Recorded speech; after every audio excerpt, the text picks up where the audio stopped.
मग ही अपूर्णता कुठली?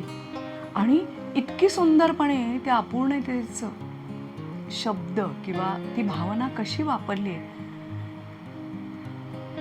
या अनुषंगाने या गाण्याचा शोध मला घ्यावासा वाटला. रेखाकृती सुखाच्या, पुढचं कडवं ऐका बरं का.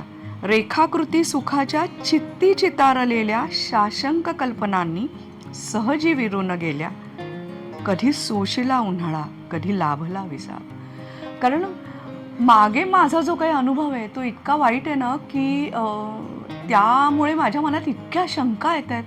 आणि म्हणून त्या ज्या काही शंका आहेत, त्या शंकांमुळे माझ्या मनामध्ये असणाऱ्या अनेक सुखाच्या कल्पना निघून जात आहेत, किंवा त्या सुखाच्या कल्पना व्यक्त करण्याची किंवा त्या पूर्ण होतील की नाही ह्याची एक मला सतत भीती वाटते, असं पहिल्या कडव्यात सांगितलंय. दुसऱ्या कडव्याकडे येऊया, की नैराश्य कृष्ण मेघी आशा कधी बुडावी, विरहात चिंब भिजुनी प्रीती फुलोनी यावी, काट्या विनान हाती केव्हा गुलाब यावा. म्हणजे काय तर अतिशय निराश सुद्धा व्हावं, मनाची अवस्था अक्षरशः इतकी निराश व्हावी की त्याच्यामध्ये जरा काही थोडीफार आशा असते ती पूर्ण बुडून जावी.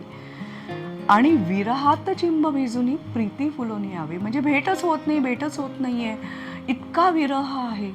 आणि त्या विरहानेच ती प्रीती पूर्ण भरून गेलेली आहे. पण सगळ्यात शेवटचं वाक्य जे आहे किंवा ओळ जी आहे ती म्हणजे काट्या विना न हाती केव्हा गुलाब यावा. ही अपूर्णता जी आहे ना ती आपल्या आयुष्यात आहे ना, म्हणून ना आपल्याला धावायला एक प्रेरणा मिळते. अपूर्णता कोणात नाही आहे, प्रत्येकात आहे, प्रत्येकाच्या आयुष्यात आहे, प्रत्येकाच्या दिसण्यात आहे, वागण्यात आहे, बोलण्यात आहे.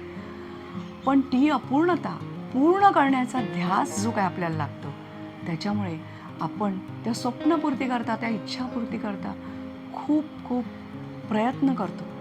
आणि मग जेव्हा खूप प्रयत्न करतो आणि जेव्हा यश मिळतं तेव्हा त्याची गोडी काही वेगळी असते. ती ही अपूर्णतेची गोडी असेल का? मग आपल्या आयुष्यातली जाणवणारी अपूर्णता सतत मनामध्ये निराशा जर निर्माण करत असेल, तर आपण अशा दृष्टिकोनातून त्या अपूर्णतेकडे बघूया का?